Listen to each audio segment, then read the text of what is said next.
वो कई सवाल खड़े कर रहा है। भविष्य की गंभीर तस्वीर भी इस प्रदर्शन में दिख रही है।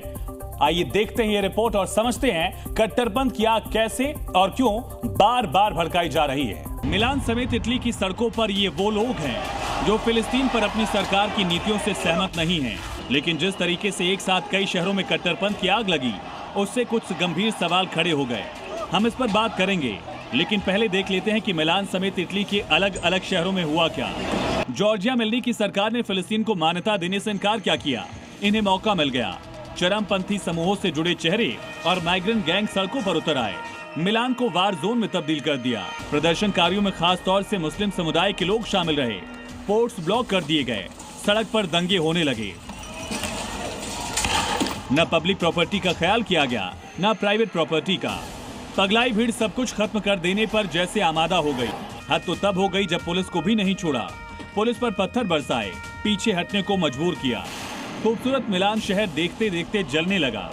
शहर हिंसा, उपद्रव, मनमानी के तांडव को बेबस देखता रहा। यही हाल देश के कई और शहरों में देखा गया। फिलिस्तीन की चिंता है, लेकिन शायद अपने देश की नहीं।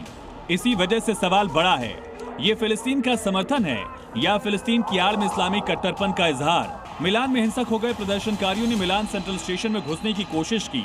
पुलिस पर पत्थरबाजी की, स्मोक बम फेंके। ऐसा लगा कि सब कुछ प्लान तरीके से हुआ हो। एक साथ कई शहरों में ऐसा ही हुआ। लिहाजा फिर से बड़ा सवाल है कि हिंसा की ऐसी प्लानिंग आखिर कब से चल रही थी? क्या मौके का इंतजार था और यही मौका इन्हें मिला जब मेलोनी की सरकार ने अपनी फिलिस्तीन नीति घोषित की? क्योंकि ये विरोध प्रदर्शन नहीं, उपद्रव था। मंशा असहमति जताने की नहीं दिखी, देश में ही आग लगा देने की दिखी। कट्टरपंथियों ने फिलिस्तीन की बहुत चिंता की, लेकिन अपने देश इटली की बिल्कुल नहीं। कट्टरपंथियों की मंशा को पीएम जॉर्जिया मेलोनी ने तुरंत भांप लिया। ये कहकर सख्त संदेश दिया कि कोई एकजुटता नहीं। हिंसा से गाजा के लोगों की जिंदगी नहीं बदलेगी। प्रदर्शनकारियों की गुंडागर्दी देखने को मिली। हम पूरे प्रदर्शन की निंदा करते हैं। उपद्रवियों ने पुलिस को मजबूर कर दिया। जवाब में जवानों ने भी टीयर गैस और पेपर स्प्रे का इस्तेमाल किया, लेकिन नुकसान और नतीजा भुगता आम लोगों ने। कई शहरों में स्कूल कॉलेज बंद करने पड़े। इसे यूरोप के सबसे बड़े राष्ट्रव्यापी कट्टरपंथी प्रदर्शनों में से एक माना जा रहा है।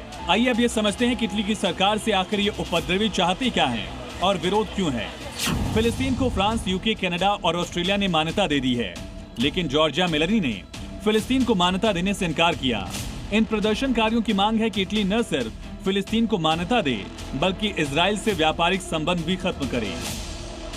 यानी देश की नीति क्या होगी, ये कट्टरपंथी समूह तय करेंगे, वो भी सड़क पर उतरकर, सरकार को चुनौती देकर, सिस्टम को ठेंगा दिखाकर, हिंसा और उपद्रव कर। अपने कट्टरपंथ को मनवाने के लिए हिंसा और उपद्रव की फहरिस्त लंबी है। पैटर्न भी समान है, इसलिए कई सवाल हैं। स्वीडन के माल्मो शहर में सितंबर 2023 को एक व्यक्ति पर कुरान से बदसलूकी का आरोप लगा। नतीजे में पुलिस पर पत्थरबाजी हुई, कई वाहन जला दिए गए। पूरी रात हिंसा का तांडव होता रहा। पिछले साल मई में स्वीडन के इसी माल्मो शहर में तो हद हो गई थी, जब हमास के समर्थन में मुस्लिम कट्टरपंथियों ने पुलिस को ही टारगेट पर ले लिया। तस्वीर देखिए, आप भी हैरान हो जाएंगे। आप ये जानकर हैरान रहेंगे कि कट्टरपंथियों के इस दंगे के पीछे बहाना ये था कि इजरायली सिंगर को शहर में परफॉर्मेंस की इजाजत क्यों दी गई। 2023 में स्वीडन के ही स्टॉकहोम में भी कुरान पर विवाद हुआ और फिर वही उपद्रव का तांडव दिखा। जर्मनी के हैम्बर्ग में इस्लामिक कट्टरपंथियों का ये प्रोटेस्ट आपको और भी हैरान करेगा जब आप इनकी मांगे सुनेंगे। पिछले साल 27 अप्रैल को प्रोटेस्ट में इस्लामिक नारे लगे और देश में खलीफा शासन की मांग की गई। दावा किया गया कि सारी समस्याओं का समाधान खलीफा शासन में ही हो सकता है। इसी साल मई का फ्रांस का ये वीडियो देखिए। जिस धरती पर ये कट्टरपंथी रह रहे हैं, वहीं पर इस्लामोफोबिया का काल्पनिक जुमला गढ़ा, सड़कों पर उतर आए। पेरिस के प्रमुख चौक पर कब्जा तक कर लिया। फ्रांस के भी कई शहरों में तब कथित इस्लामोफोबिया के खिलाफ कुछ ऐसी ही कट्टरपंथी तस्वीर पेश की गई। इन तस्वीरों से बहुत कुछ साफ है। कट्टरपंथ की आग धीरे धीरे दुनिया को अपनी चपेट में ले रही है। कट्टरपंथी बहाने ढूंढ रहे हैं हिंसा के, उपद्रव के, अशांति फैलाने के, और इस सब कुछ करके अपनी बात मनवाने की जिद करने के। जी न्यूज़ के लिए ब्यूरो रिपोर्ट।